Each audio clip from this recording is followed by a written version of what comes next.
The wind howled like a wounded beast as Ethan Cole spurred his horse up the ridge, eyes wide with horror. Snow fell in blinding sheets over Redemption Valley, but the fire beneath the winter sky burned hotter than hell itself. Below him, his family's ranch, once proud and strong, was nothing but a roaring sea of flames. Sparks flew like angry stars, devouring the old barn and the wooden porch where his mother used to hum old hymns. He could hear the faint, ragged cry of someone trapped inside. His breath caught. The smell of smoke clawed at his throat. "Mother!" he shouted, leaping from his horse into the inferno, not caring whether salvation or damnation waited on the other side. Hope you enjoyed this story. Leave a like and share your thoughts in the comments. We'd love to hear where you're watching from. Now, let's continue with the story. The storm had come without mercy. The wind whipped snow and cinders together, turning the valley into a nightmare of ash and ice. Ethan's boots sank into the burning mud as he stumbled toward the collapsing doorway. His mind raced. How could this have happened? The Cole Ranch had stood for 30 years, weathering droughts, floods, and harsh winters. But not this, not fire, in the dead of winter. He forced his way through the smoke, shouting for his father, his mother. The heat seared his face. Tears streamed down, half from pain, half from panic. But before he could reach the parlor, the roof groaned above him.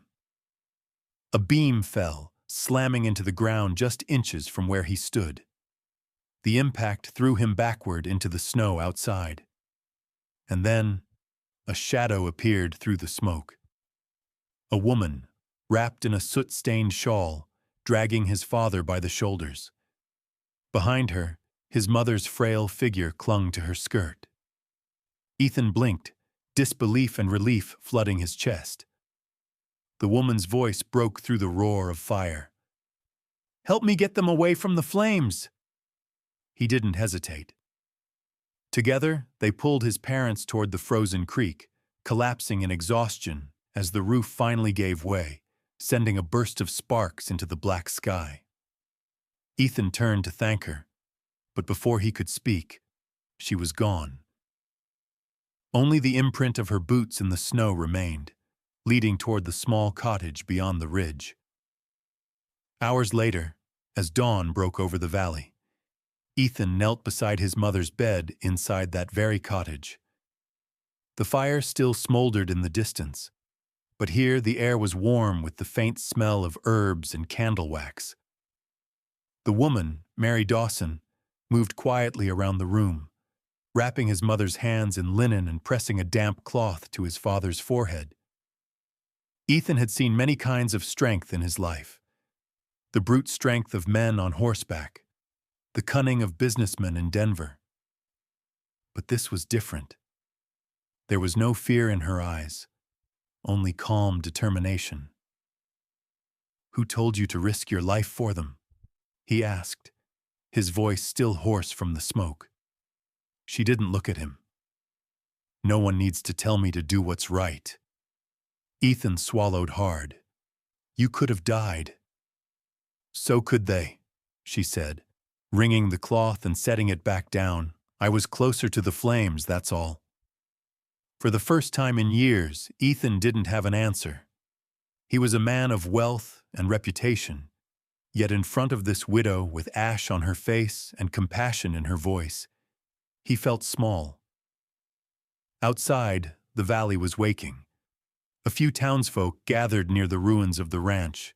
Whispering and pointing toward the ridge, word had already spread. The prodigal cowboy has returned.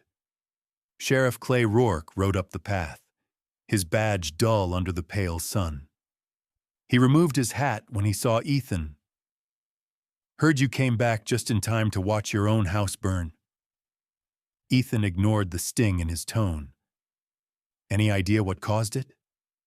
The sheriff spat into the snow. "Could be an accident. Could be someone wanted you gone for good. Either way, we'll find out."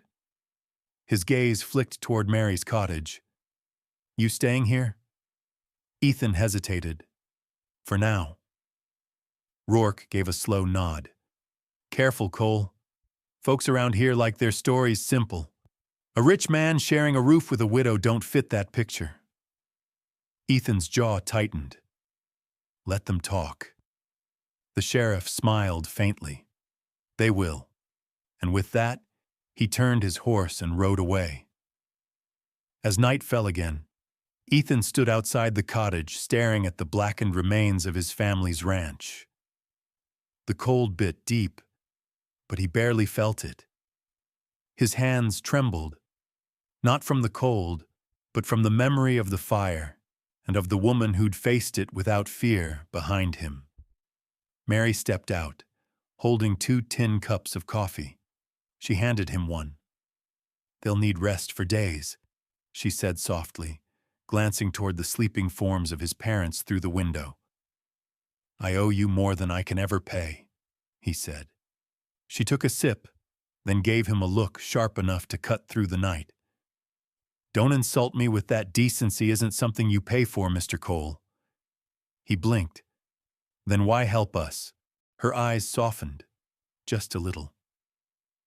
Because someone once helped me when I didn't deserve it. She turned back toward the door. Good night. Ethan watched her go, the door closing gently behind her. He stood there a long time until the fire's last embers faded into the snow. That night, as the valley lay silent beneath the stars, Ethan knew 2 things for certain. First, someone had set that fire on purpose, and second, whether he meant to or not, he was bound to that widow by something deeper than gratitude. Somewhere beyond the hills, the faint glow of lanterns flickered, a sign that Redemption Valley was watching and it never forgot. Dawn bled pale and thin across Redemption Valley, washing the black husk of the Cole Ranch in a colorless light. Smoke still ghosted from the ruins, twisting up into the brittle morning like an unfinished prayer. Inside Mary Dawson's cottage, the smell of boiled oats and spruce pitch replaced the stench of burned timber. Ethan woke on a chair he'd dragged beside his mother's pallet, a blanket falling from his shoulders. His neck ached. His eyes were grainy from too little sleep, but the steady rise and fall of Grace Cole's breathing steadied him.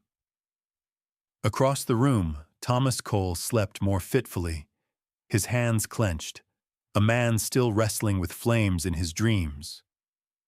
Mary moved quietly, the way someone moves when silence is part of the medicine. She arranged bandages on the table, clean cloths, a jar of bear grease, a spool of thread for mending a torn coat later. The cottage had the neatness of necessity. Little Sam, barefoot and tousled, stood by the door with a strip of jerky in his hand, his solemn eyes considering Ethan as if he were a story told by a stranger. Morning, Ethan said softly. Sam nodded, chewing. She says you can have the bigger cup. He pointed at the tin mugs by the stove. On account of how smoke took your voice. Ethan touched his throat. It did sting when he swallowed. That's kind of her. Mary looked up, neither warm nor cold. It's practical. I need you upright, not wheezing on the floor. He almost smiled, then thought better of it. Thank you. Check your mother's bandage, Mary said. We'll change it after the porridge. She turned to Sam. Find wood, please. Small pieces dry. Sam slipped out the door without question, and the morning air folded itself behind him. Ethan brushed a strand of white hair back from his mother's brow. Grace stirred, her eyes fluttering open, the blue of them faded but stubborn. You came, she whispered. I came, he said. His throat thickened from something older than smoke. Her fingers found his, paper thin and warm. Your father still fights everything in his sleep. I saw. He looked toward the other pallet. He'll wake to find himself under a roof he doesn't own. She managed a hint of mischief, or perhaps memory. He never owned the sky either, though he argued with it plenty. Then fragile seriousness. Be kind to the woman who saved us. I intend to be. Mary set a bowl near Grace, blew on the steam, and motioned for Ethan to help lift her. Grace ate slowly, gratefully. Thomas woke with a start, pushing himself up on one elbow, then wincing when his shoulder barked. He glanced around, disoriented, took in the cottage, the neatness, Mary's calm face, Ethan's presence. Something closed over his expression like a shade. He took the bowl Mary offered and ate without a word, each spoonful a stubborn truce with need. When they had finished, Mary straightened. I need to fetch willow bark from the river bend. It will help with the pain. Mr. Cole, she said, meaning the older one, don't tell me you feel fine. No one feels fine after breathing a house fire. Thomas's mouth twitched, but he said nothing. Ethan stood. I'll go with you. Mary tied a scarf at her throat. You'll check your father's wounds after we return. That wasn't a request? Ethan said, half to learn her edges. It was grammar, she answered, and stepped into the day. They walked down the slope toward the creek, both crunching frost, both quiet. The sky was a hard, brittle blue, the kind winter wears after it's decided the worst isn't over. Smoke from the ranch smudged the horizon. Crows had found the fence posts and were discussing fate in harsh syllables. You have enemies, Mary said, not looking at him. I can smell it on a fire the way I smell kerosene on a man's coat. This wasn't a spark from a kitchen stove. Ethan's jaw worked. You're sure? I've been sure before, she said evenly. Once in a field hospital with 50 men coughing red. Once behind a church when a man said he didn't hit his wife hard. Fire and lies share a scent. I thought it, he admitted. Thinking is easier than proving. Then don't confuse the two, she said. Prove it. They reached the river bend, its skin of ice glimmering like dull glass. Mary selected a stand of willow, showing Ethan how the green bark peeled thin as a ribbon. She placed the strips in a pouch. You'll need to go into town, she said. Folks will come to you if you don't go to them, and it's worse that way. Worse how? They'll tell their story first, she said. If you tell yours second, you'll be the villain or the fool. Which am I? Depends on the day, she said. Then, a softness he did not expect. Today you're a son. They returned to the cottage. Ethan checked the bandages as he'd been told. Mary watched, corrected the angle of his hand, nodded once when he did it right. Thomas grunted, tolerated Grace, whispered a prayer. The house warmed to human breath and simple survival. By late morning, Sheriff Clay Rourke reined in at the yard. He dismounted slow, as if decency itself weighed between one boot and the other. He removed his hat before he knocked. Mary opened the door and did not invite him in. Ma'am, he said. Ethan. Sheriff, Ethan replied. Rourke's gaze slid toward the pallets, toward the stillness of convalescence, toward the neatness no man maintains alone. Pastor Jeremiah is whispering up the hill, he said without preface. Whispers travel downhill faster than horses. And what's he whispering? Mary asked. That a widow and a rich man make poor neighbors under the same roof. The sheriff shifted, discomforted. He's calling a meeting at the chapel at sundown. Mary's eyes sharpened. To count my spoons. To count his congregation, Rourke said, dry. There's a difference if you're the one passing the plate. Ethan's hands balled at his sides. Let him call. I'll speak. Rourke studied him. Careful, he said.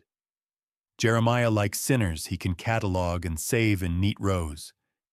He finds less use for those who don't kneel on cue. If he's the shepherd, he can stand a stray or two, Mary said. Rourke inclined his head toward her. I don't disagree, but my job is not to argue theology. It's to keep your steps from turning into stones. He replaced his hat. There's more. Walter Briggs rode out at daybreak to examine the ruins. Said he was looking for cause. The sheriff's eyes hardened. Walter's a banker. When he says cause, he means leverage. Ethan felt the cold take a tighter grip. He'll get neither here. Rourke's mouth twitched. Then you'll forgive me for watching him anyway. He nodded at Mary, ma'am. He swung into the saddle and left them a gust of stirred snow and a sense that a day, once quiet, had chosen sides. Briggs, Mary said. Not as a question, Ethan's temper flared like a blow becoming a bruise. We did business a long time, he said. He knows where numbers sleep. He thinks that makes him master of their dreams. Numbers don't dream, Mary said. People do.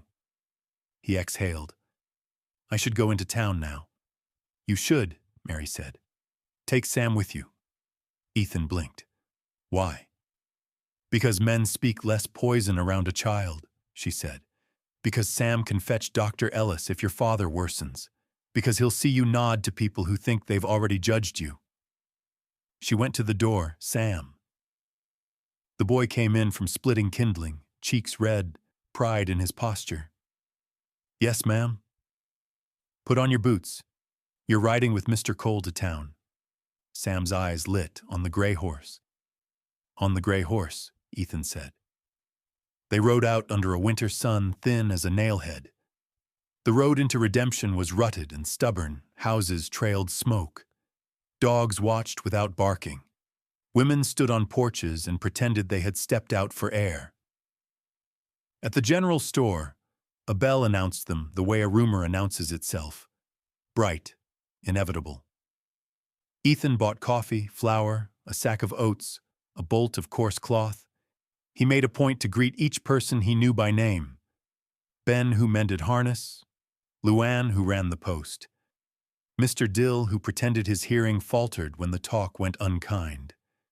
Sam stood beside him like a new squire to an old knight, solemn and proud. Lena Briggs entered on a gust that smelled faintly of lilac and money. She removed her gloves slowly, the way some people draw a knife slowly, because the point isn't to cut, but to promise cutting.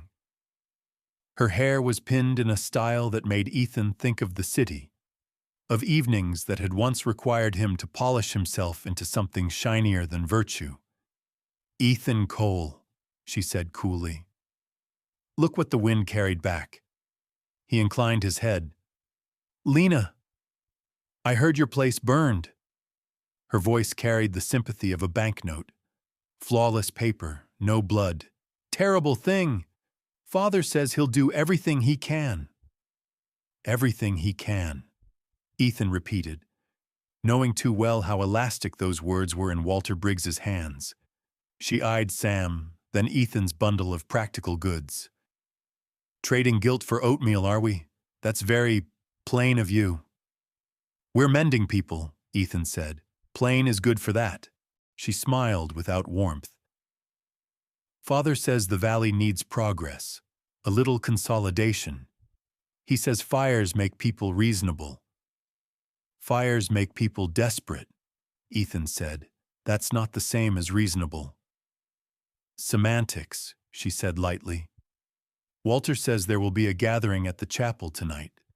Pastor Jeremiah knows how to lay out a case. She leaned closer, her perfume a whisper from a life he had outgrown. You never did like crowds unless they were clapping. Be careful. These don't clap. Sam's hand found Ethan's sleeve. Ethan nodded, to Lena, to the storekeeper, to the world that kept testing him, Tell your father I prefer meetings where no one pretends God is voting. Lena's eyes sharpened. Then choose your allies well. She slid her gloves back on, each finger a decision snapped into place. Good luck, Ethan. He watched her go, then knelt to Sam's level. If anyone asks about Mary, you say what is true. Sam's gaze was steady. That she makes soup better than anyone, and that she pulled Mr. Cole out of the fire by his collar? That she did right, Ethan said. Every time it hurt. They rode back at a slower pace, the valley stretching out like a ledger waiting for numbers honest enough to balance it. When the cottage came into view, smoke rose from the chimney like a promise kept. Grace had propped herself against pillows. Thomas stared out the window, his jaw clenched. But he nodded when Ethan entered, which for Thomas was almost a blessing. Ethan set the supplies down. Mary met his eyes, reading the town in them, the way she read fever in a man's skin. Well, she said. Pastor at sundown, he answered. Briggs in the ashes, Lena in silk. And Sheriff? Watching, Ethan said. Mary tied an apron around her waist, the action an oath as old as hunger. Then we'll do what folks do before a storm, she said. We'll make dinner, and we'll tell the truth, slow enough to be heard. As evening drew its long indigo veil, candles were lit across the valley like a constellation worried into being. Boots began to scuff the chapel steps on the hill. The bell sounded once, a thin, eager note. Inside the cottage, Mary tucked a blanket around Grace, straightened Thomas's collar, and handed Ethan a scarf. Words can burn too, she said. Don't mistake heat for light. He nodded, feeling the scarf like armor. Outside, little Sam stood in the doorway, chin lifted, as if he could hold back night with posture alone. Ethan stepped into the cold. The wind tasted of snow and something else. Expectation sharpened to a point. On the hill, the chapel windows glowed, and through them moved shapes that called themselves neighbors. The valley was gathering its story, and in the hush before the telling, it decided who must stand up to speak. The chapel on the hill had never seen so many boots lined at its door. The bell tolled once, then twice, echoing through the valley as the evening wind carried the sound across the darkening fields. Inside, lanterns burned low, the air thick with wood smoke and judgment. Ethan Cole stepped through the doorway beside Mary Dawson, with little Sam trailing behind, his hat clutched nervously to his chest. The murmurs stilled like a flame smothered beneath a glass. Pastor Jeremiah stood at the pulpit, a tall man with narrow shoulders and a gaze like a knife dulled by repetition. Neighbors, he began, his voice solemn and heavy. We gather tonight in sorrow for the fire that took the Cole homestead, and in concern for what may have come after. Ethan felt every eye turn to him, suspicion, pity, and curiosity tangled in their stares. Mary's expression remained steady, though her hands tightened on the folds of her shawl. She whispered, "Don't rise to their bait," before moving toward a back pew. But Ethan stayed near the front, refusing to shrink from what was coming. Jeremiah cleared his throat. Some of you may have heard troubling talk that our widow neighbor, Mrs. Dawson, has taken in the Cole family, that a man, not her kin, shares her roof. He paused just long enough for the crowd to ripple with disapproval. It's not my place to condemn, only to remind that propriety keeps the valley decent. A murmur broke loose. Decent, yes. Shame. A widow should know better. Ethan's jaw tightened. He stepped forward, his boots sounding against the floorboards. If decency means leaving two old folks to freeze, then I'll choose indecency every time. Gasps rippled through the congregation. Jeremiah raised a hand for silence. Mr. Cole, he said, your grief makes you rash, but grief cannot excuse sin. And what sin would that be? Ethan's voice was steady but sharp. That my parents breathed because she dragged them out of the fire? That a woman gave more kindness in one night than I have seen in half this town in years? The pastor's lips thinned. Words do not change appearances. Mary rose from the pew. Her voice was clear, cutting through the whispers. Appearances, she said, don't feed the hungry or keep the sick alive. If you want to talk about virtue, Pastor, come measure it by calluses, not gossip. A shocked silence followed.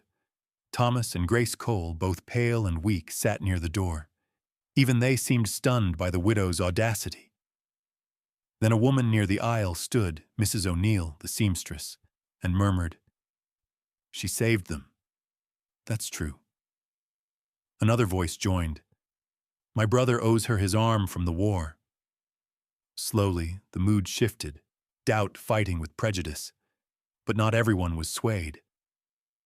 From the side pew, Walter Briggs rose, his silver-tipped cane tapping the floor. He smiled politely, the kind of smile that never touched his eyes. "No one questions the lady's courage," he said smoothly. "But it is curious, isn't it? Fires and fortunes seem to follow the coals. One burns down, another rises. A coincidence or providence?" Ethan turned toward him, recognizing the tone, honey laced with venom. "You've had your eye on our land for years, Briggs. You'd call anything providence if it left a deed in your pocket." Walter lifted a brow. "Careful, Mr. Cole. Anger burns as quickly as timber. Perhaps your house caught it from you." Before Ethan could answer, Sheriff Rourke's voice cut through. "Enough." He stepped from the back, his badge glinting in the lamplight. "This isn't a trial. If we're looking for cause, we'll find it in daylight, not under this roof." Jeremiah frowned but relented. "Then let us pray for truth." He bowed his head, and the congregation followed.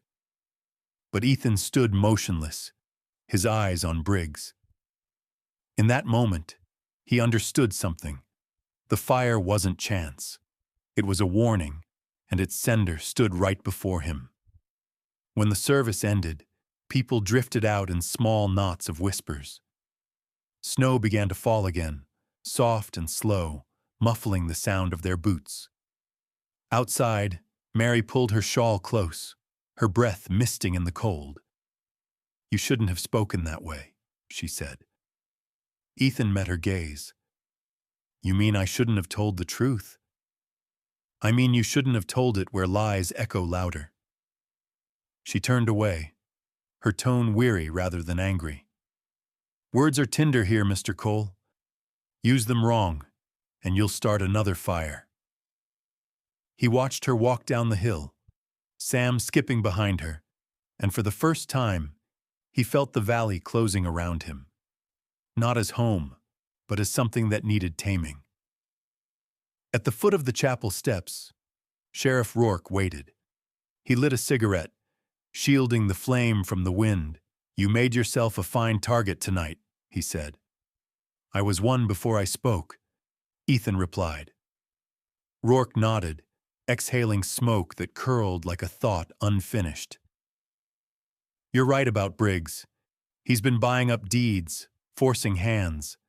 But he's smart, never leaves a mark that points back to him." "You think he lit the fire?" "I think he owns men who don't ask why they carry oil," Rourke said quietly. "I'll need proof before I act, and you'll need patience." Patience. The word tasted like rust on Ethan's tongue. "That's not my best virtue." The sheriff smiled thinly, "Then learn it fast. Because next time you talk back in that chapel, Jeremiah might hand you a rope instead of forgiveness." Ethan looked toward the town below, its lanterns flickering like tired eyes. Let him try. When he returned to the cottage, The night was nearly black. Grace was asleep. Thomas sat by the window, staring at the ashes of the old house across the field. The moonlight made his features look carved from stone. "You made noise," he said without turning. "They called her a sinner," Ethan said. "I wasn't staying quiet for that." Thomas's hand tightened on the armrest. "You think shouting in a chapel changes what people are?" "No," Ethan admitted. "But maybe it reminds them what they could be." His father's shoulders sagged, not with defeat, but with age. "You talk like your mother." "That's not an insult," Ethan said softly. Thomas gave a grunt that might have been agreement. "Just don't get that woman hurt." "I won't." "See that you don't, because she's braver than you, and braver folk die first." The words sank deep. Ethan said nothing. Outside, the snow thickened, swallowing the valley in a silence so pure it almost hurt. He stood there for a long time, watching the cottage's single light flicker in the wind. By morning, Redemption Valley would wake again, and tongues would wag louder than church bells. But something in Ethan had shifted. The fire hadn't ended with the ranch. It had only changed form, spreading through whispers and debts, through men like Briggs who smiled while they poisoned. And somewhere beneath all that smoke lay a truth waiting to be dragged into the open. He looked toward Mary's small room, where a faint light glowed behind the curtain. The woman had saved his parents, his home, and maybe, in some way, his soul. Now it was his turn to save something. Her name, their valley, perhaps even himself. Outside, the snow whispered against the window, as if the land itself was listening.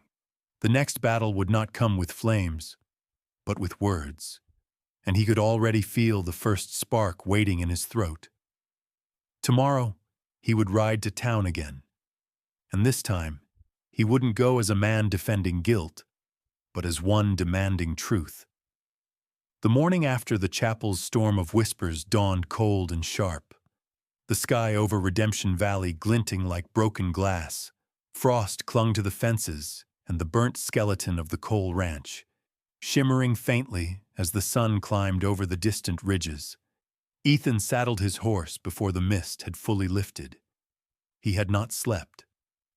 The smell of smoke still lived in his hair and clothes, and every time he closed his eyes, he saw the orange light swallowing his family's porch.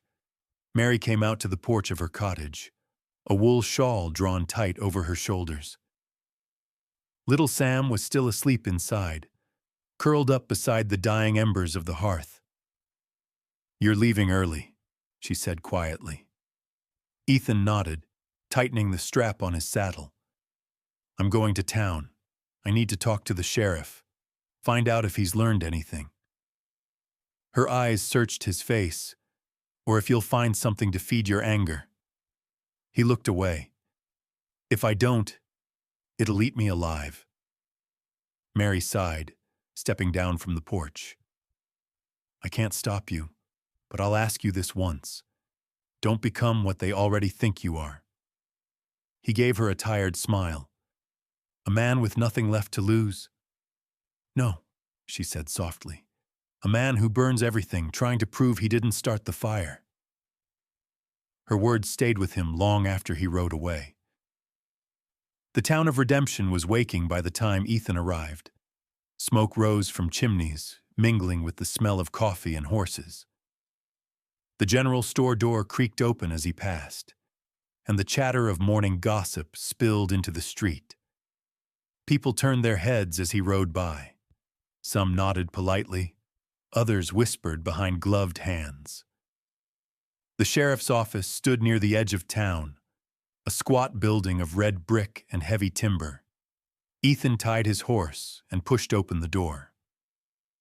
Sheriff Rourke sat behind his desk, boot heels up, hat tipped low, a thin wisp of smoke curling from his cigarette.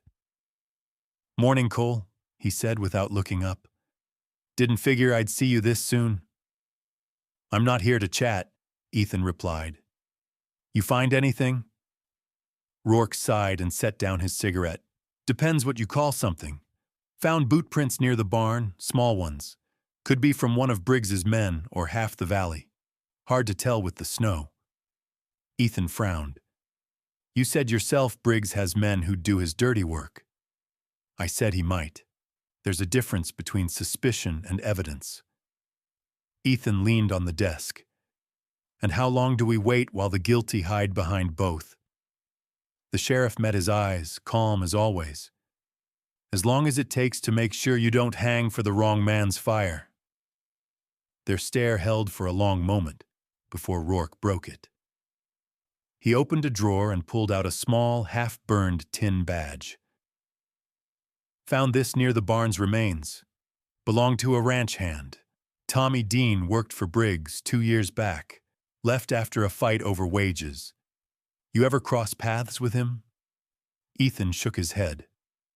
Well, Rourke said, setting the badge down.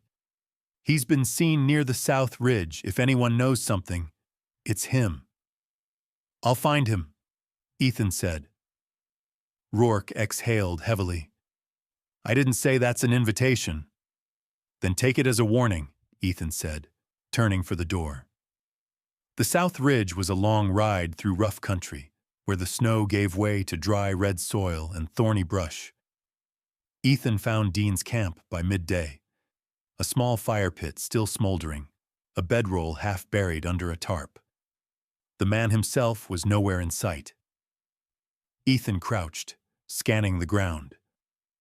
Tracks led down toward the creek. He followed them until he saw movement, a thin man with a rusted revolver slung low on his hip, filling a canteen. Tommy Dean, Ethan called out. The man spun, hand darting for his gun, but stopped when he recognized who stood before him. Cole, he said slowly, squinting. Heard your place burned. That's right, Ethan said, and I heard you might know how. Dean laughed, a dry sound like gravel scraping steel. You think I lit your house? You've got the wrong man. Maybe, but your badge was found in my barn. Dean's smirk faded. That badge don't mean much. Briggs gives 'em to every fool who swings a hammer for him. Ethan took a step closer. You used to swing one, until you stopped. Until he stopped paying me. Dean spat into the dust. You want answers, cowboy? Ask Briggs why he's buying every acre between here and the valley line. Ask him who profits when folks like you pack up and leave. Ethan frowned.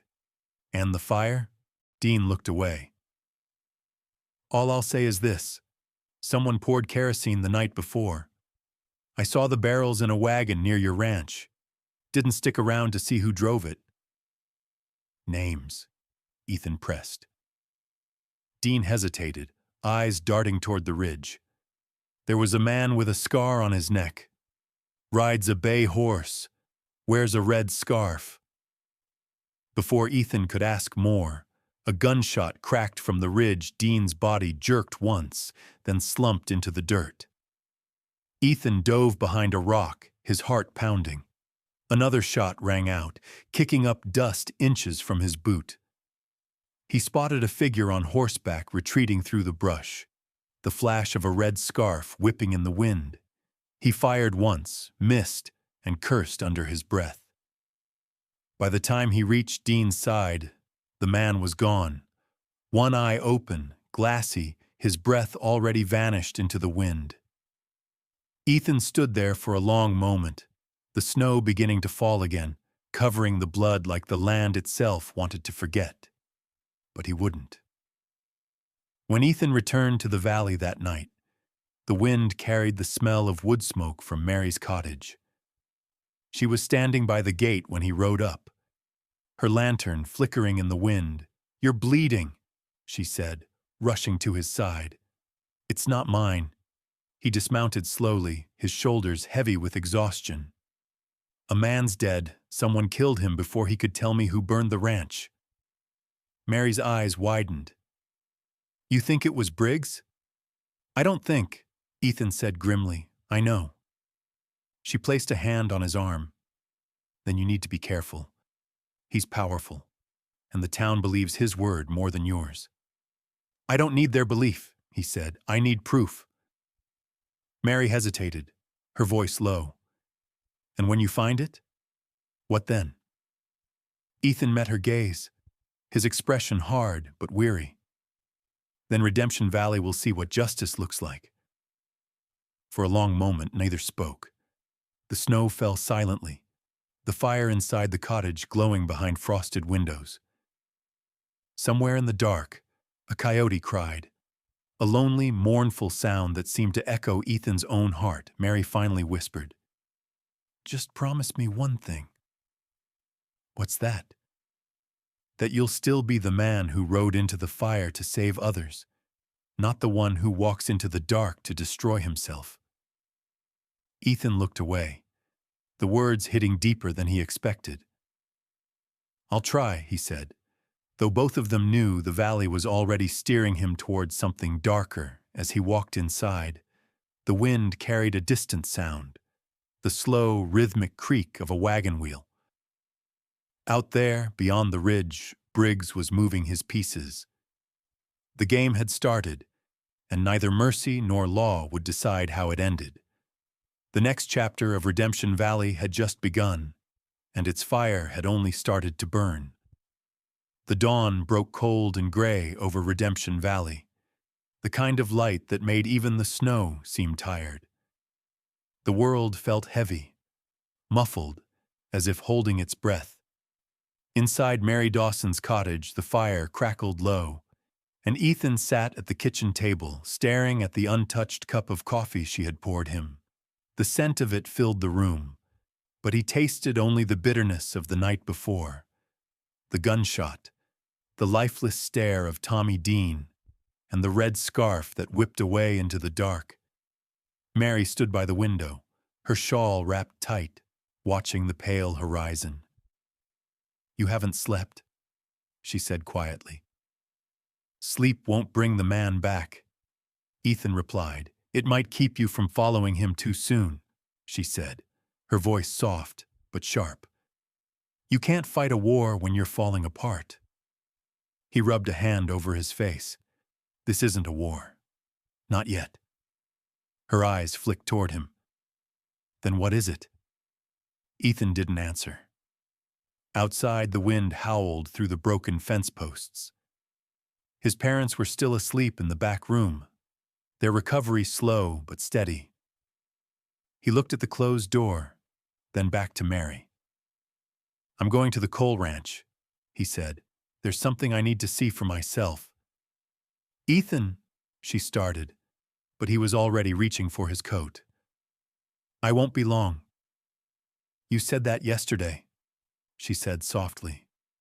But when he didn't look back, she only whispered to herself, "And every time, you come back more haunted." The ruins of the ranch were a graveyard of ash and silence. The snow had melted around the charred wood, leaving black earth exposed like an open wound. Ethan dismounted and walked slowly through what had once been the barn. Every step crunched against glass and embers. He knelt near the place where Tommy Dean's badge had been found. The ground there was darker, thicker with soot. He scraped at it with his glove and froze. Beneath the layer of ash, a small fragment of glass glinted. He picked it up carefully. It was a lantern shard, the kind used by freight wagons. The edge was slick with something black. Oil, not soot. He lifted it to his nose. Kerosene. Rourke had been right. Someone had planned the fire, and Briggs's men had carried it out. As Ethan turned the shard in his fingers, a rustle came from behind. His hand went to his revolver. "Show yourself." A boy stepped out from behind the ruins of the water trough, barely 16, skinny, with red hands and wide, frightened eyes. "Don't shoot," he squeaked. "Please, mister, I ain't doing nothing." "Then why are you hiding?" Ethan asked, his voice calm but stern. The boy hesitated. Because they said you'd kill anyone who talked to the sheriff. Ethan's brow furrowed. Who said that? Mr. Briggs's men, the boy stammered. They came through last night. Said the sheriff was asking questions. Said anyone who talked'd end up like Tommy Dean. Ethan took a slow step closer. You knew Dean? Worked for him sometimes, the boy said, shivering. He was scared, mister. Said he saw something he shouldn't have. Something about barrels and fire. Ethan's grip tightened on the glass shard. Did he say who was there? The boy swallowed hard. A man with a red scarf. And another, big fella, gray beard, rides a black horse. They called him Boss. Ethan's stomach dropped Briggs himself. Before he could press further, a sound split the cold air. The thunder of hooves. The boy's eyes went wide. They found me, he gasped.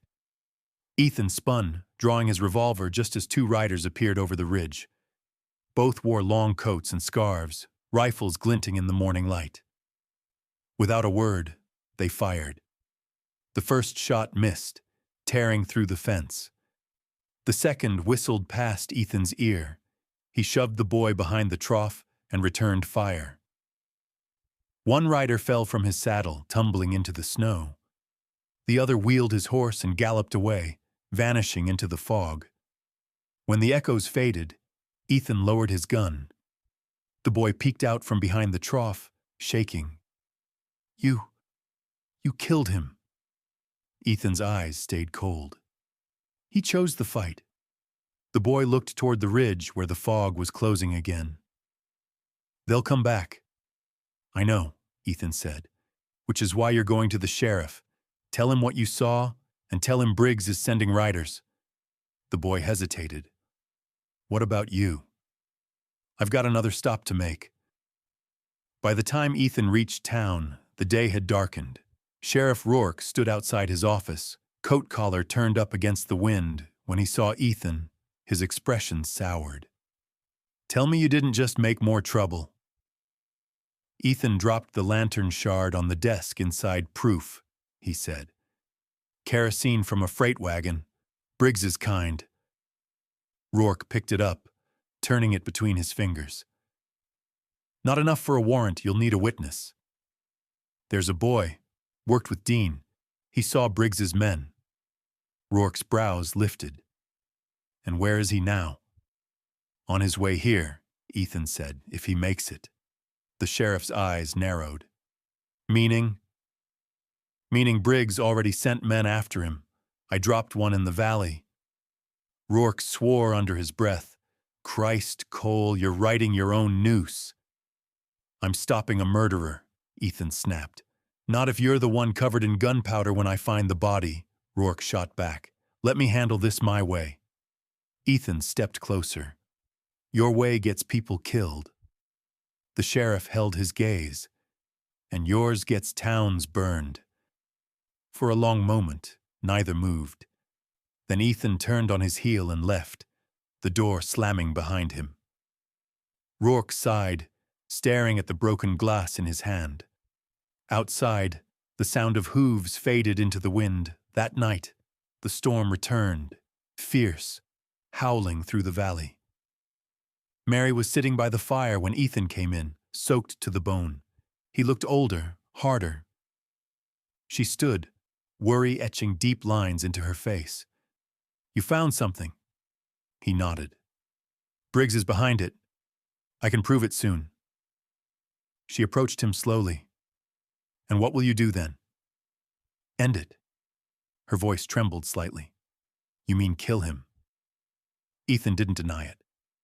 Ethan, she said, her hand gripping his arm. You can't fight corruption with blood.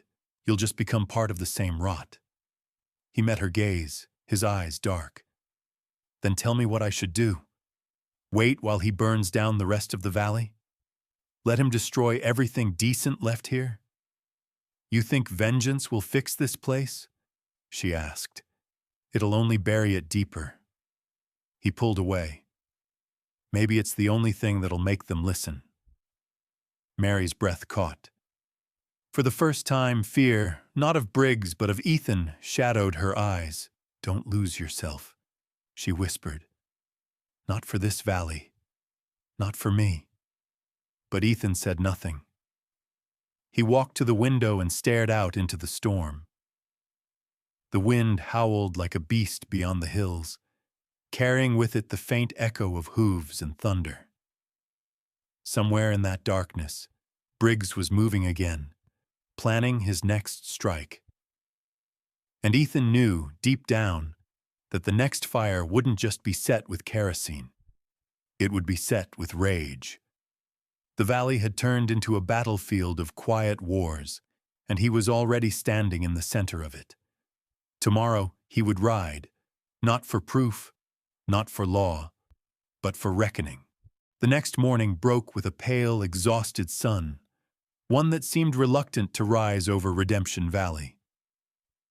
The snow had stopped, but a thin fog hung low over the hills, shrouding everything in gray. Ethan stood outside Mary's cottage, tightening the cinch on his horse. His movements were deliberate, silent. The decision he had made during the storm still clung to him like a shadow. Mary came out quietly, her shawl drawn close. She didn't ask where he was going. She already knew. "If you ride out there," she said, her voice low, "you won't find justice, you'll only find more graves." Ethan looked up at her, his eyes bloodshot from a night without sleep. "If I don't ride, Briggs wins. And everyone he's hurt, Dean, my folks, maybe even you, will mean nothing." Mary's lips trembled, but she stood her ground. "And what happens when you kill him? You think the valley will thank you? They'll call it murder, Ethan. They always do." He mounted the horse, jaw set. "Then they can call it what they want. I'm done letting fear make the rules." Her hand reached out, gripping the edge of his coat. "You're not just fighting Briggs," she whispered. "You're fighting yourself. Don't lose the part of you that still remembers mercy." He hesitated. The fog thickened between them, softening her face like a fading dream. "I'll remember," he said, and rode off before he could change his mind. Briggs's ranch lay across the valley, a sprawl of wealth built from others' ruin, white fences, new barns, and rows of horses that gleamed like polished obsidian. Men in heavy coats patrolled the grounds with rifles slung across their shoulders. It was a fortress disguised as a homestead. Ethan watched from a ridge, his breath fogging the cold air. He had no plan beyond the fire burning in his chest, but fire, he thought, had a way of making its own path. Down below, a wagon rolled into the yard. Two men unloaded barrels near the stable. Barrels marked fuel and oil. His jaw tightened. Proof, right there in the open. Briggs wasn't just guilty. He was bold enough to continue his schemes in daylight. Ethan dismounted and approached on foot, keeping to the fence line until he reached the shadow of a hay barn. Voices drifted through the cold, Briggs's smooth drawl and the deeper rumble of another man. "Double the delivery next week," Briggs was saying. "If the sheriff starts sniffing around, I want every barrel gone before he can blink." The other man, older, with a gray beard and a scar along his cheek, nodded. "And the coal boy? He's stirring trouble." Briggs's tone hardened. "Then maybe he needs reminding of his place. Fire didn't teach him enough." The gray-bearded man chuckled. "We could finish the lesson tonight." Ethan's fingers tightened around his revolver. Every word stoked the fury inside him, but he forced himself to stay still. Not yet. Not like this. Suddenly, a dog barked. One of the guards shouted, "Someone by the fence!" The men turned, rifles raised. Ethan dove behind a wagon, bullets splintering the wood above his head. He rolled, firing once. One guard fell. The others shouted, scattering for cover. He sprinted for the horse pen, jumped the fence, and cut loose two mares. The startled animals bolted, creating chaos. In the confusion, Ethan leapt onto one and kicked hard, galloping out through the open gate. Shots chased him through the valley, whistling past his shoulders, but the fog swallowed him up before they could take aim again. By dusk, he reached the old Miller cabin at the North Ridge, a place long abandoned, its roof sagging and walls riddled with bullet holes from some forgotten feud. He tied his horse under a pine and went inside. The air smelled of dust and rot, but it was shelter. He dropped his gear by the hearth and crouched near the window, watching the valley below. He knew Briggs's men would come. They'd want to silence him before he reached the sheriff, and he'd be ready. As the light faded, he loaded his revolver, each click echoing in the quiet. Outside, the snow began again. Soft, almost peaceful. For a fleeting moment, he thought of Mary, her eyes when she'd said mercy, her trembling hand against his coat, the sound of her voice. Don't lose yourself. But the memory twisted inside him. It's too late, he muttered to the empty room. Then, from outside, the faint crunch of boots on snow. He rose silently, every muscle tight. The door creaked open, and a figure stepped inside. "Ethan," said a familiar voice, Sheriff Rourke. Ethan lowered his gun slightly, exhaling hard. "You shouldn't be here." Rourke closed the door, brushing snow from his hat. "Neither should you. Half the valley saw you ride toward Briggs's place.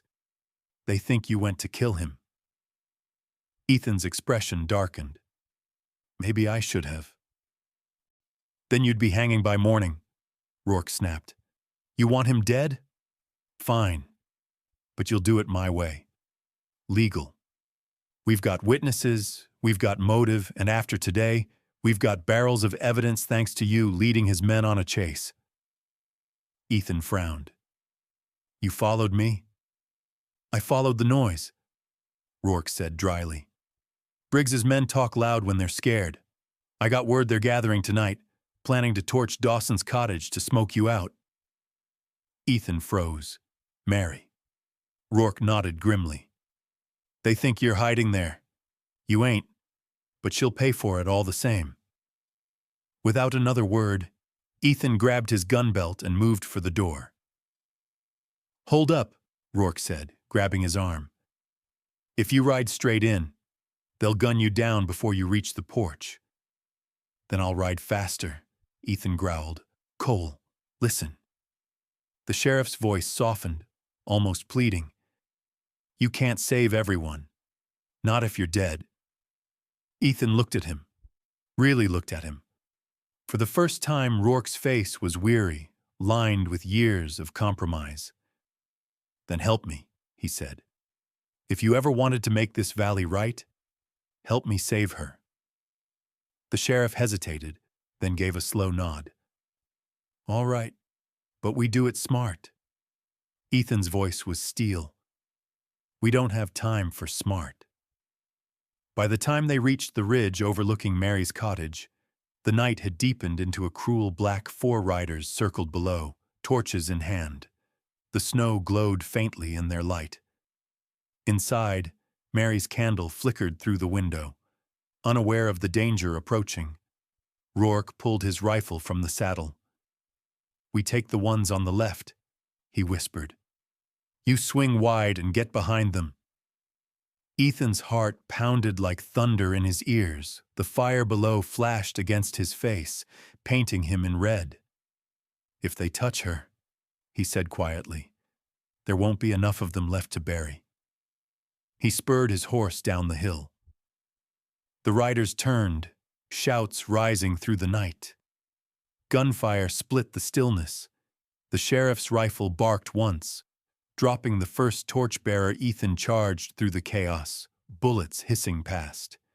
He fired twice, hitting one man square in the chest. Another turned to flee, but his horse stumbled on the frozen ground, throwing him hard. The last man dropped his torch, and ran. Ethan jumped from his horse and caught him by the collar, slamming him against the fence. "Who sent you?" "B. Briggs," the man gasped. "Said to burn her out. Said she was harboring the devil himself." Ethan's grip tightened until the man's face went pale. For a second, he saw only the fire, the red scarf, the endless hate. Then Mary's voice echoed in his mind. "Don't lose yourself." He let go. The man collapsed into the snow, coughing. Rourke came down the path, rifle smoking. "You all right?" he asked. Ethan looked toward the cottage. Mary stood at the doorway, pale but unharmed. Her eyes met his, full of relief and fear. "Yeah," Ethan said quietly. "For now." But deep in the valley, a new light flared, the glow of many torches moving toward them. Briggs's men weren't finished. The real fight was still coming, and when it did, Redemption Valley would finally burn for the last time. The snow that had fallen the night before still clung to the trees, heavy and silent. Redemption Valley lay under a pale winter sun, but the air was tight with a kind of waiting, a stillness before a storm. Inside Mary's cottage, the scent of smoke and gunpowder still lingered from the night's fight. The ground outside was marked with blood and hoofprints, half buried by the morning frost. Ethan sat at the kitchen table, his shirt torn, knuckles scraped raw. He had barely slept. Every time he closed his eyes, he saw the torches circling Mary's home, the look of terror on her face when the flames caught the fence, the way his finger had almost tightened on the trigger one too many times. Mary moved quietly around the room, setting a kettle on the stove. "You can't stay here," she said softly without looking at him. "I can't leave you either," Ethan replied, his voice rough. "You brought this fight to my door," she said, finally turning to face him. "If you stay, they'll come again. They won't stop until one of you is dead." Ethan's eyes darkened. "Then it'll be him." Mary shook her head. "You don't even hear yourself anymore, do you? You talk like death's already chosen you." He rose from the chair slowly, exhaustion making his movements heavy. "If that's what it takes to stop Briggs, then maybe it has." "Ethan." Her voice softened, pleading now. "You don't have to fight this alone." He looked at her for a long moment, then turned away. "I already am." By midday, Sheriff Rourke rode up the path to the cottage. His horse's hooves broke the crust of ice on the ground, the sound sharp in the stillness. He dismounted and tied the reins to the post, his face grim beneath the brim of his hat. "They're gathering," he said as he stepped inside. "Briggs's men, 30, maybe 40 of them, near the old mill. Word is they're planning to take the valley tonight, clear out every soul loyal to the Coles or anyone who stands in their way." Mary's breath caught. "He's going to burn the town?" "Not the town," Rourke said quietly. "Just the people." Ethan's jaw tightened. "Then we meet them head on." The sheriff gave a weary sigh. "You don't win against numbers like that, Cole. Not with one gun and a good cause." "Then we'll find another way," Ethan said. "We'll make them come where we want them." Rourke studied him for a moment. "You've got something in mind." Ethan walked to the window, staring toward the hills. The old canyon trail, narrow, rocky. They can't ride more than 2 across.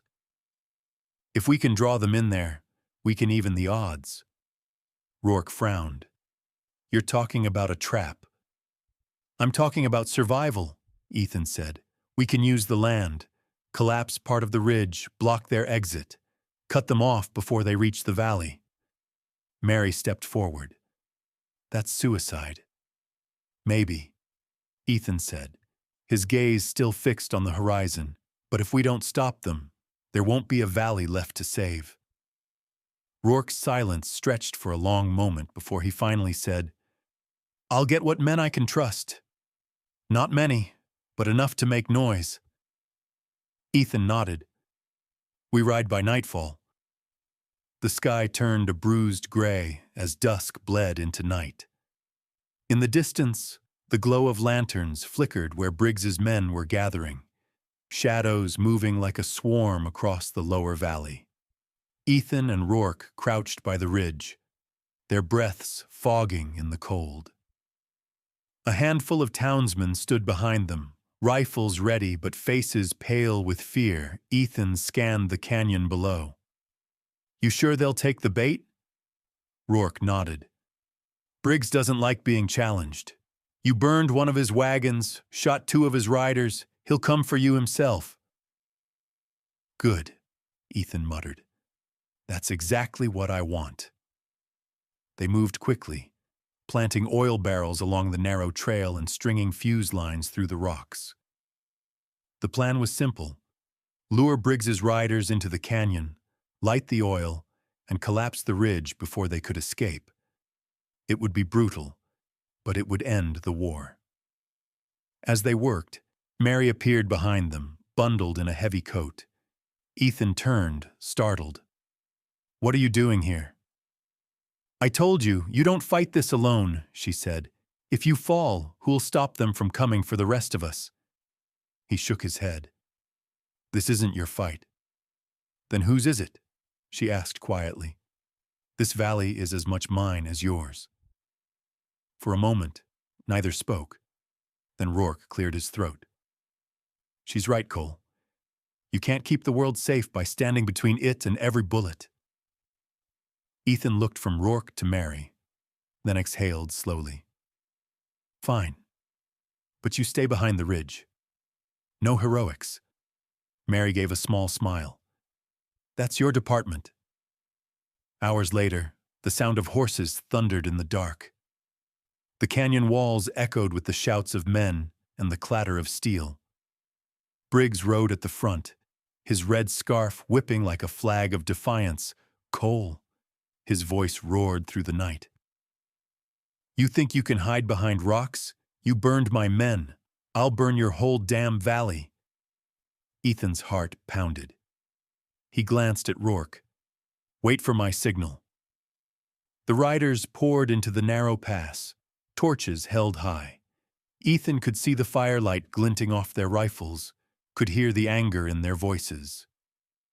He waited until the last of them entered the canyon, then struck the match. The fuse hissed, the spark racing down the line. The oil ignited in a wall of flame, blinding the first wave of riders. Horses screamed and reared, chaos breaking loose. Ethan shouted, "Now!" Rourke's men fired into the canyon walls, hitting the weak rock face. The ground shuddered, and a thunderous crack split the night as the ridge collapsed. Dust and fire swallowed everything below. The explosion echoed through the valley, rolling like distant thunder. When the smoke cleared, silence fell, broken only by the hiss of dying flames. Ethan stood motionless, staring into the canyon. The fire's glow flickered across his face. "It's over," he said quietly. Rourke lowered his rifle. "Maybe." Mary stepped closer, her eyes searching the shadows below. "You're sure he's gone?" Ethan didn't answer. Deep in the canyon, through the smoke and ruin, a single figure moved, slow, deliberate. Briggs, bloodied but alive, dragging himself from the wreckage. Rourke saw him too. "You should end it," he said. Ethan raised his gun but hesitated. Mary's words echoed in his mind. "Don't lose yourself." His hand trembled. Then, instead of firing, he holstered the revolver. "No," he said. "Let the law finish what fire couldn't." Rourke nodded slowly, relief flickering in his eyes. "I'll take him in." But as they turned to leave, a distant rumble rolled through the canyon again. Briggs's men, those who'd survived, were regrouping beyond the ridge. Ethan looked toward the horizon, where a new light burned through the smoke. It's not over, he said softly. Not yet. Mary stepped beside him, her voice steady despite the fear in her eyes. Then we'll finish it together. The wind howled through the valley, carrying the scent of ash and victory, thin, fragile, and fleeting. And as the flames below began to die, the real war for Redemption Valley had only just begun. Dawn broke gray and brittle over Redemption Valley, the kind of morning that carried no warmth, only the echo of what the night had taken. The canyon below still smoldered, a slow breath of ash and ruin rising into the pale sky. Ethan stood at the edge of the ridge, his coat torn and singed, his eyes hollow but sharp. The wind stung his face, bringing with it the faint scent of gunpowder and burned oil. Sheriff Rourke was beside him, his hat in his hands. We buried 7 of them at first light, he said quietly. The rest, well, they're down there with the rocks. Ethan nodded but said nothing. He could still see Briggs crawling out from the fire the night before, still alive, still dangerous. That image haunted him like a brand that wouldn't fade. Rourke sighed. We've sent men to fetch a wagon. Briggs is hurt bad, but he's breathing. I'll take him to the jail myself. Ethan finally spoke. He'll talk? Oh, he'll talk, Rourke said, though his tone held little conviction. A man like him always thinks he's smarter than the rope might even tell me who else was in on it. Ethan looked out over the valley. And if he doesn't? The sheriff's gaze hardened. Then maybe justice will come another way. Mary climbed the ridge slowly, her skirts brushing against the frost. Her face was pale, eyes rimmed with exhaustion. But there was relief too, quiet and fragile. She paused beside Ethan, laying a hand on his sleeve. You're hurt. He glanced at the bandage on his arm, blood seeping through. Just a scratch. You've said that 3 times this week, she said softly. He gave a faint smile. Guess I'm running out of truth. Her eyes lingered on him. You didn't kill Briggs. No. You wanted to. Yes. She nodded, her hand tightening slightly. That's what makes the difference, Ethan. He looked at her, but before he could answer, Rourke called out, Cole, over here. They crossed the ridge where the sheriff stood near a cluster of rocks. A man lay half-buried beneath the debris, alive, but barely. Briggs. His face was swollen and blackened from smoke, his red scarf torn to ribbons. When he saw Ethan, a twisted smile crept across his cracked lips. Cowboy, Briggs rasped. You didn't finish the job. Ethan crouched down. You talk now, Briggs. You tell the sheriff who helped you burn my ranch. Briggs coughed, a wet sound, and spat blood into the dirt. You really think I was the one pulling the strings? You think I burned your house for land? Rourke frowned. Then who did? Briggs's eyes flicked up, glinting with cruel amusement. Ask your fine friends in town. Ask who signed the contracts the day after the fire. Ask the man with a silver pen and clean hands. What contracts? Ethan demanded. Briggs chuckled weakly. The coal land's already gone, boy. Sold before the ashes cooled. Sheriff's office approved it. Funny how quick the papers moved, huh? Rourke's face went still. That's a lie. Briggs's laugh turned into a cough that didn't stop. His chest rattled once, twice, and then went still. Ethan rose slowly. He's dead. Rourke stared down at the body, jaw tight. And he died spitting poison. Mary stepped closer, her eyes darting between them. What did he mean? The papers. Ethan looked at the sheriff. Yeah, what did he mean? Rourke met his gaze for a long, hard moment. You think I'd take part in that? I think someone did, Ethan said evenly. Careful what you're saying, Rourke warned. You're angry, and I don't blame you. But don't start tearing down the only law left standing. Ethan turned away, staring out across the valley again. The snow was melting where the fires had burned hottest, revealing the black scars beneath. Then maybe the law needs new hands. They returned to town by afternoon.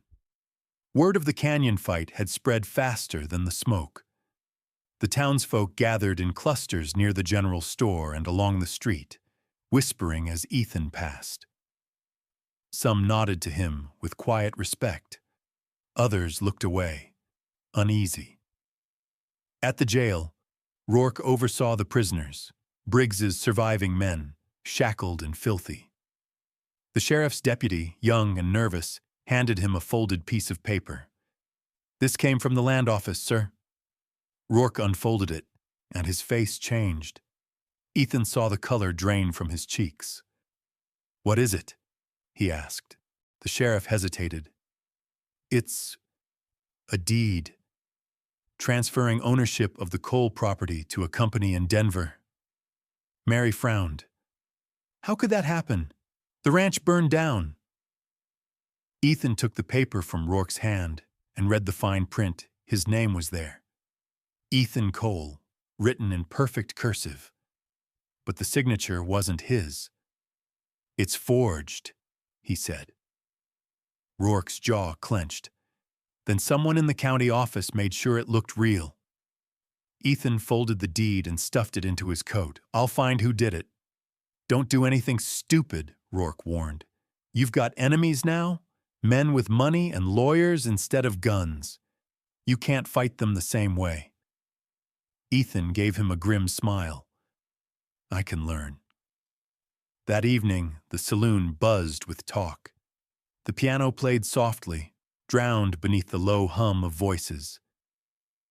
Ethan walked in through the back door, the forged deed in his pocket. He scanned the room until he found the man he was looking for, Samuel Tate, a portly banker with slicked hair and a diamond pin that caught the light. He was laughing with two merchants near the bar. Ethan approached quietly. "Mr. Tate." The banker turned, his smile faltering. "Ah, Mr. Cole. I heard about your misfortune. Terrible business, that fire." Ethan laid the deed on the table. "You signed this?" Tate's eyes flickered. Well, yes, the papers were filed last week. Routine transfer. The property was abandoned and—" "It wasn't abandoned," Ethan said, voice low and sharp. "You knew it was arson." Tate tried to laugh it off. "Now, Mr. Cole, emotions are high." Ethan's hand slammed the table, the sound echoing through the room. "Who paid you?" The banker went pale. "You're making dangerous accusations." "Not half as dangerous as the truth," Ethan growled. The saloon had gone quiet. Men stared, waiting. Tate swallowed hard, glancing toward the door where one of his associates had slipped out a moment earlier. "You don't know who you're up against, Cole," he said. "These aren't outlaws. They're businessmen. They'll crush you and everyone who helps you." Ethan leaned closer, his voice cold. "Then I guess they'll have to learn what happens when you steal from a man who's already lost everything." He turned and walked out, leaving the banker shaking. Outside, Mary was waiting near the hitching post. "You got your proof?" she asked. "Not yet," he said. "But I've got their names now." Her brow furrowed. "And what will you do?" Ethan looked back toward the saloon, where the lamplight flickered against the frosted windows. "What I should have done from the start," he said. "Burn their lies in daylight." Mary's eyes softened, though her voice trembled. "Be careful. They don't fight fair." He smiled faintly. "Neither do I anymore." The wind carried their breath away into the night. Somewhere down the street, a piano resumed playing, slow, haunting. Tomorrow, Ethan would go to the courthouse, where the men in suits thought themselves untouchable, and by the time the sun set again, Redemption Valley would know that the fire wasn't over. It had just changed shape. The morning sun over Redemption Valley had a brittle shine, the kind that made every breath of wind feel colder than it should. The town seemed quieter than usual, as if it too sensed the tension simmering beneath the frost. Ethan Cole stood outside the courthouse, his coat dusted with snow, his jaw set in his pocket. The forged deed felt heavier than iron. Mary had tried to stop him from coming. "You're walking into their den," she'd said that morning. "They own the walls, the words, the men sitting behind the desk." "I'm not asking for fairness," Ethan had told her. "Just truth." Now, as he pushed open the courthouse doors, the echo of his boots filled the hall like a warning inside. A group of men in tailored coats waited near the judge's bench, Samuel Tate among them, pale and sweating. 2 others stood beside him, strangers from the city, their hands soft, but their eyes sharp. They looked up when Ethan entered. "Mr. Cole," Judge Harris said, clearing his throat. "We weren't expecting you." "I figured you wouldn't," Ethan replied, dropping the folded paper onto the desk. "That's my land you signed away." The judge adjusted his spectacles. Those documents were processed through proper channels. "With a forged signature," Ethan said, voice rising. "You can still see the ink's too smooth. Machine written, not hand-signed. You didn't even bother to check." Tate stepped forward nervously. Now, there's no need for accusations." Ethan cut him off. "You and Briggs set the fire. Then you sold what was left to your Denver friends here. You thought no one would dig through the ashes." One of the strangers smiled thinly. "Mr. Cole, these are very serious claims.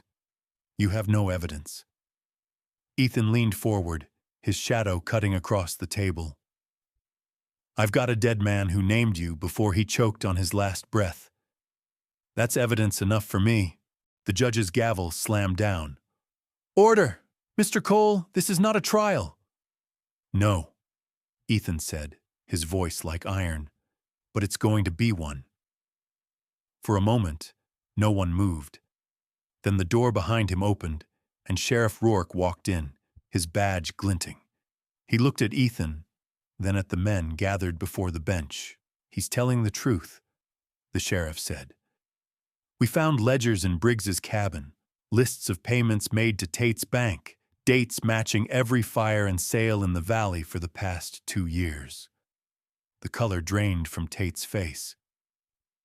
"That's impossible," he stammered. Rourke dropped the ledger on the table. "Looks pretty damn possible to me."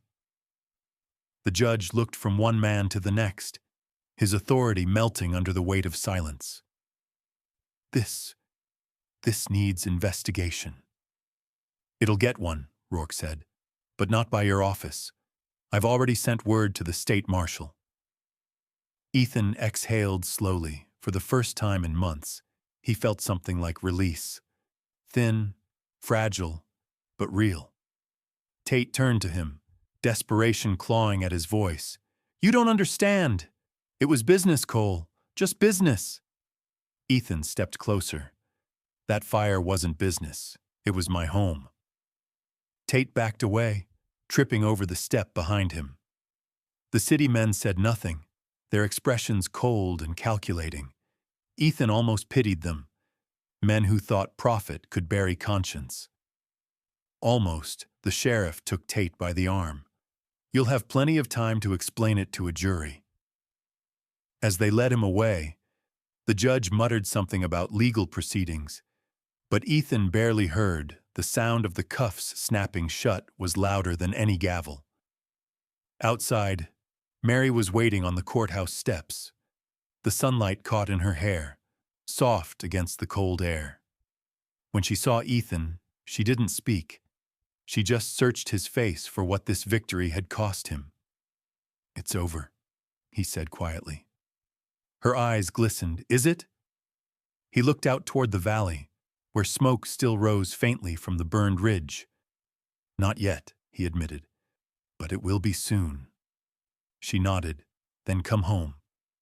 He smiled faintly, though his eyes stayed distant. After one more thing. What thing? Ethan turned toward the ridge. Briggs might be dead, but his fire isn't. There are still men out there who'll come looking to finish what he started. Mary reached for his hand. And if they do? He squeezed her fingers gently. Then they'll find I'm still standing. They walked together down the courthouse steps, the snow crunching softly beneath their boots. The townsfolk were already gathering, whispering the news of Tate's arrest, of the law finally touching those who thought they were untouchable. But Ethan knew better than to believe in peace so quickly. The valley had been saved for now, but the cost was written in every scar, every grave, every memory still smelling faintly of smoke. And somewhere beyond the hills, new riders would be watching. Tomorrow, he would be ready for them. The snow had begun to melt, leaving the earth soft and dark beneath the sunlight. Redemption Valley was waking again. Slowly, like a wounded thing learning to breathe, the air smelled of wet pine and thawed soil instead of smoke. For the first time in months, the wind carried no fear. Ethan Cole stood at the edge of what had once been his family's ranch. The land stretched out before him, blackened in some places, green in others where grass had begun to return. He could still see the ghosts of the old house, the porch where his mother used to hum, the barn where his father taught him to ride. The memories no longer hurt. They simply were, like the scars on his hands. Mary walked toward him, her shawl fluttering in the breeze. Her cheeks were touched by color again, and though her eyes carried the fatigue of all they'd endured, there was peace there too. It's coming back, she said quietly, nodding toward the field. The land always does. Ethan gave a small smile. It's stubborn that way. She stood beside him, watching the horizon. What will you do now? He thought for a long moment before answering. Rebuild. Not just the ranch, the town, the trust. Rourke's been talking about starting a council, giving folks a voice in what happens next. Maybe redemption finally lives up to its name. Mary's lips curved into a soft smile. You think they'll forgive what happened? Ethan shook his head. Forgiveness isn't the point. It's remembering what comes after. The sound of hoofbeats broke the quiet. Sheriff Rourke rode up the trail, tipping his hat as he approached. You two look like you've seen a ghost. Just the past, Ethan said. Well, Rourke replied, swinging down from his horse. Seems the future's got a few surprises left. The state marshal finished the inquiry. Tate and the others, those city men, confessed. Looks like they'll be spending a long time behind bars. Ethan nodded slowly. And the valley? Free again, Rourke said. No more claims, no more forged papers. The land's yours. For a moment, Ethan didn't move. The words hung in the air like a bell tone, pure, unreal. He turned to Mary. You hear that? It's ours again. She smiled through tears she hadn't meant to shed. You fought for it, Ethan. You earned it. Rourke chuckled. You both did. Folks in town are already saying the widow and the cowboy saved redemption. Ethan looked down, embarrassed. Never thought I'd be anybody's story. Maybe not, Rourke said. But you're a damn good ending to one. He put his hat back on and mounted his horse. Take care of yourselves. The valley's in better hands now than it's been in years. As the sheriff rode away, silence returned. a quiet not of emptiness, but of healing. Mary reached out, her hand brushing his arm. He's right, you know. You gave people hope again. Ethan looked out over the field where new shoots of grass swayed in the wind. Hope's a dangerous thing, he said softly. So is love, she replied. He turned to her, meeting her eyes. There was no more pretense between them, no more fear of what the valley might take next. Then maybe I've had enough danger to last a lifetime. She smiled. Then stay. Build something that lasts. He nodded slowly, his gaze drifting toward the spot where his parents' graves lay under a simple wooden cross. I will. They stood there for a while, side by side, as sunlight spilled over the hills and the snow began to recede. The sound of running water came from the creek nearby, the same creek that had once reflected the fire's glow. Now it shimmered with light, clean and clear. Ethan took off his hat and held it to his chest. For them, he murmured, for everyone who didn't make it. Mary slipped her hand into his, and for those who did. He squeezed her hand gently, grounding himself in the moment, in the warmth of her touch. Redemption, he said, almost to himself. Guess the name fits after all. She smiled. It always did. We just had to earn it. The wind carried their laughter across the open field, the valley, scarred but alive, stretched endlessly ahead, a promise instead of a wound. As the sun rose higher, Ethan turned toward the cottage on the ridge. Smoke curled gently from the chimney, the sign of life continuing. He glanced back one last time at the land that had nearly broken him, and then, with Mary beside him, he walked home. I hope you enjoyed this story. Subscribe to my channel so you don't miss touching stories. Leave a like and then comment below what you thought of the emotional stories. See you in the next video.